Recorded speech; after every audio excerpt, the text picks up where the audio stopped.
আসসালামু আলাইকুম। আশা করি সবাই ভালো আছেন। তো আমি আজকে আপনাদের সাথে যে বিষয়টা নিয়ে কথা বলবো সেটি হচ্ছে মাথার চুল পড়ে যাওয়া, ঝরে যাওয়া, মাথায় টাক পড়ে যাওয়া।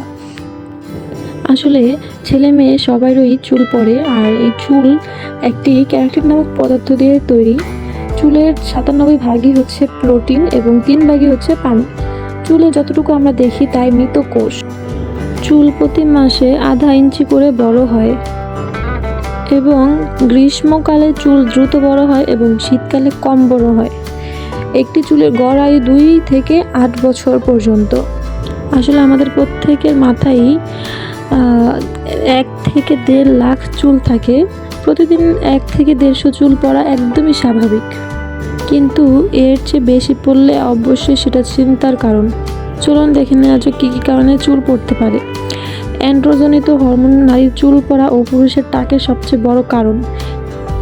এই হরমোন সাধারণত পুরুষের শরীরে বেশি পরিমাণে থাকে। যাদের শরীরে এই হরমোনের প্রভাব বেশি তাদেরই বেশি করে চুল পড়ে আর কি।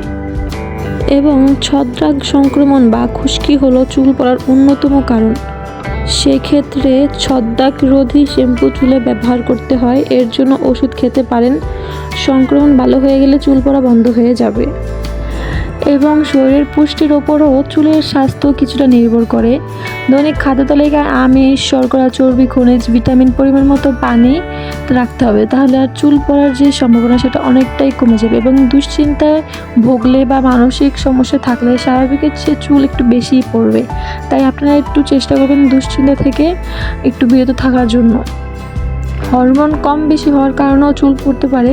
যেরকম থাইরয়েডের মাত্রা কম বেশি হলে, গর্ভবতী অবস্থায় বা বাচ্চা জন্মের হরমোনের ভারসাম্য পরিবর্তন হলে তখন চুল পড়তে পারে, বা ক্যান্সারে আক্রান্ত হলে তখনও চুল পড়তে পারে।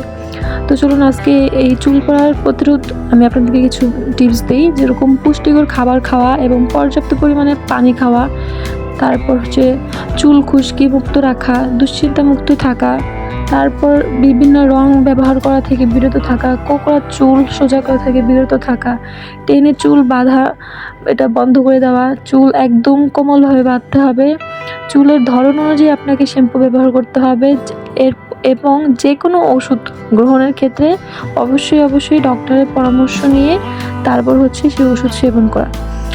এগুলো মেনে চললে আশা করি আপনাদের চুল পড়া থেকে আপনারা বাঁচতে পারবেন এবং চুল পড়ার যে হার সেটা অনেক অংশেই কমে যাবে।